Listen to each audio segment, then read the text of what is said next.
कांग्रेस सांसद कुमारी सैलजा ने हिसार में अपने निवास स्थान पर पार्टी कार्यकर्ताओं और लोगों से मुलाकात की। इस दौरान उन्होंने प्रेस कॉन्फ्रेंस भी की और विधानसभा चुनाव लड़ने के सवाल पर जवाब दिया। उन्होंने कहा कि विधानसभा का चुनाव लड़ने के लिए हाईकमान से मिलना जरूरी है। उन्होंने विधानसभा चुनाव लड़ने की इच्छा जाहिर की है। हरियाणा में कांग्रेस 90 सीटों पर मजबूती के साथ चुनाव लड़ेगी और जीतेगी, ये दावा कुमारी सैलजा ने किया।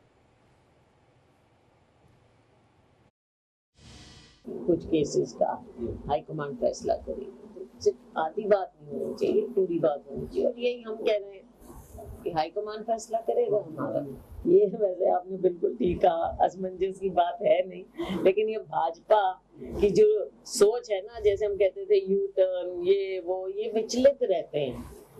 अब चुनाव आ गया है और विचलित हो गए हैं। इलेक्शन कमीशन मीटिंग में बैठा, फैसला हुआ, इनको कुछ मालूम नहीं, अनभिज्ञ थे, कुछ नहीं मालूम कि मीटिंग हो रही है इलेक्शन कमीशन की और फैसला आ सकता है। उसके बाद पता नहीं किस निद्रा में थे, कुछ दिन बाद जागे, पता चला छुट्टियां हैं और फिर इलेक्शन कमीशन को चिट्ठी लिखी है।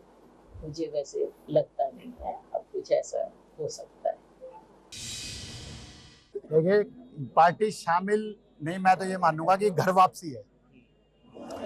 30 साल के राजनीतिक जीवन में 25 साल से ज्यादा समय जो है वो कांग्रेस में बिताया।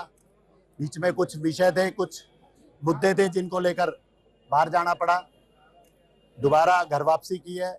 आज विषय है ना केवल आदमपुर का, हरियाणा प्रदेश के विकास का, और किस तरीके से हरियाणा प्रदेश को आगे बढ़ाया जा सकता है एक सोच के साथ, जिसने लंबे समय स्वतंत्रता संग्राम से लेकर हिंदुस्तान को बनाने का काम जिस पार्टी ने किया, चाहे एम्स की बात हो, चाहे आईआईएम की बात हो, चाहे आईआईटी की बात हो, चाहे बड़े बड़े डैम्स की बात हो, चाहे बड़े पावर प्लांट्स की बात हो, जिस सरकार ने, जिस पार्टी ने जिस सोच के साथ आगे बढ़ाने का काम किया, अब उसी के साथ दोबारा से लगकर इस प्रदेश को और देश को आगे बढ़ाने का काम करेंगे।